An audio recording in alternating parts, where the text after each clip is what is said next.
നമസ്കാരം. മലയാളി വാർത്തയിലേക്ക് സ്വാഗതം.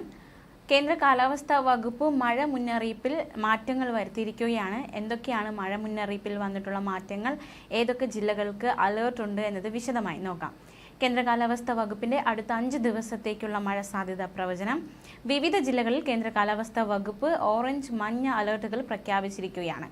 ഓറഞ്ച് അലേർട്ടിലേക്ക് മഴ മുന്നറിയിപ്പ് എത്തിയിരിക്കുകയാണ്. നിലവിൽ മഞ്ഞ അലേർട്ടായിരുന്നു ഉണ്ടായിരുന്നത്, അതായത് മിതമായ രീതിയിലുള്ള മഴയ്ക്കായിരുന്നു സാധ്യതയുണ്ടായിരുന്നത്. പക്ഷേ അതിതീവ്ര മഴയ്ക്ക് സാധ്യതയുണ്ട് എന്ന തരത്തിൽ ഓറഞ്ച് അലർട്ട് പ്രഖ്യാപിച്ചിരിക്കുകയാണ്.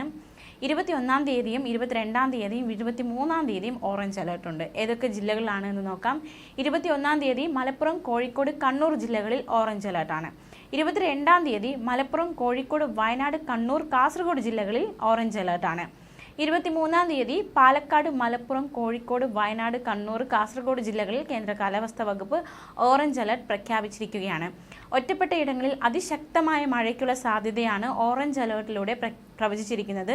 24 മണിക്കൂറിൽ 115.6 മില്ലിമീറ്റർ മുതൽ 204.4 മില്ലിമീറ്റർ വരെ മഴ കിട്ടുമെന്നാണ് അതിശക്തമായ മഴ എന്നതുകൊണ്ട് കേന്ദ്ര കാലാവസ്ഥാ വകുപ്പ് അർത്ഥമാക്കുന്നത്. മഞ്ഞ അലേർട്ട് ഏതൊക്കെ ജില്ലകളാണെന്ന് നോക്കാം. ഇന്ന് തിരുവനന്തപുരം, കൊല്ലം, പത്തനംതിട്ട, ആലപ്പുഴ, കോട്ടയം, ഇടുക്കി, എറണാകുളം, കണ്ണൂർ, കാസർഗോഡ് ജില്ലകളിൽ മഞ്ഞ അലേർട്ടാണ്. നാളെ തിരുവനന്തപുരം, കൊല്ലം, ആലപ്പുഴ, കണ്ണൂർ, കാസർഗോഡ് ജില്ലകളിൽ മഞ്ഞ അലേർട്ടാണ്. 21-ാം തീയതി ഇടുക്കി, എറണാകുളം, തൃശൂർ, പാലക്കാട്, വയനാട്, കാസർഗോഡ് ജില്ലകളിൽ മഞ്ഞ അലേർട്ടാണ്. 22-ാം തീയതി കോട്ടയം, ഇടുക്കി, എറണാകുളം, തൃശൂർ, പാലക്കാട് ജില്ലകളിൽ മഞ്ഞ അലേർട്ടാണ്.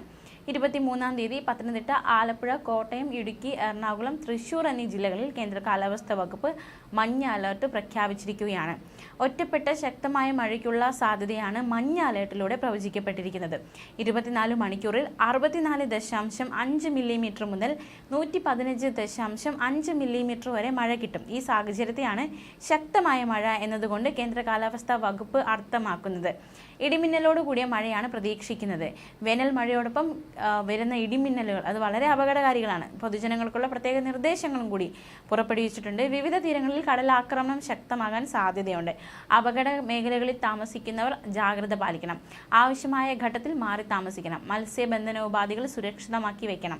അടച്ചുറപ്പില്ലാത്ത വീടുകളിൽ താമസിക്കുന്നവരും മേൽക്കൂര ശക്തമല്ലാത്ത വീടുകളിൽ താമസിക്കുന്നവരും വരും ദിവസങ്ങളിലെ മുന്നറിയിപ്പുകളുടെ അടിസ്ഥാനത്തിൽ സുരക്ഷയെ മുൻകരുതി മാറി താമസിക്കാൻ തയ്യാറാകണം. സ്വകാര്യ പൊതു ഇടങ്ങളിൽ അപകടാവസ്ഥയിൽ നിൽക്കുന്ന മരങ്ങൾ, പോസ്റ്റുകൾ, ബോർഡുകൾ തുടങ്ങിയവ സുരക്ഷിതമാക്കുക. മരങ്ങൾ കോതി ഒതുക്കുക. അപകടാവസ്ഥകൾ അധികൃതരുടെ ശ്രദ്ധയിൽപ്പെടുത്തുക. കേരള തീരത്ത് ഇന്ന് രാത്രി 7 വരെയും തമിഴ്നാട് തീരത്ത് നാളെ രാത്രി 11:30 വരെയും കള്ളക്കടൽ പ്രതിഭാസത്തിനും ഉയർന്ന തിരമാലയ്ക്കും സാധ്യതയുണ്ട്. പുതുക്കിയ ഉയർന്ന തിരമാല ജാഗ്രതാ നിർദ്ദേശം നോക്കാം. കേരള തീരത്ത് ഇന്ന് രാത്രി 7 വരെയും തമിഴ്നാട് തീരത്ത് നാളെ രാത്രി 11:30 വരെയും കള്ളക്കടൽ പ്രതിഭാസത്തിനും ഉയർന്ന തിരമാലയ്ക്കും സാധ്യതയുണ്ടെന്ന് ദേശീയ സമുദ്രസ്ഥിതി പഠന ഗവേഷണ കേന്ദ്രം അറിയിച്ചു. ഈ പ്രദേശങ്ങളെ മത്സ്യത്തൊഴിലാളികളും തീരദേശവാസികളും പ്രത്യേക ജാഗ്രത പാലിക്കണമെന്ന് സംസ്ഥാന ദുരന്ത നിവാരണ അതോറിറ്റി നിർദ്ദേശിച്ചു. ന്യൂസ് ഡെസ്ക്, മലയാളി വാർത്ത.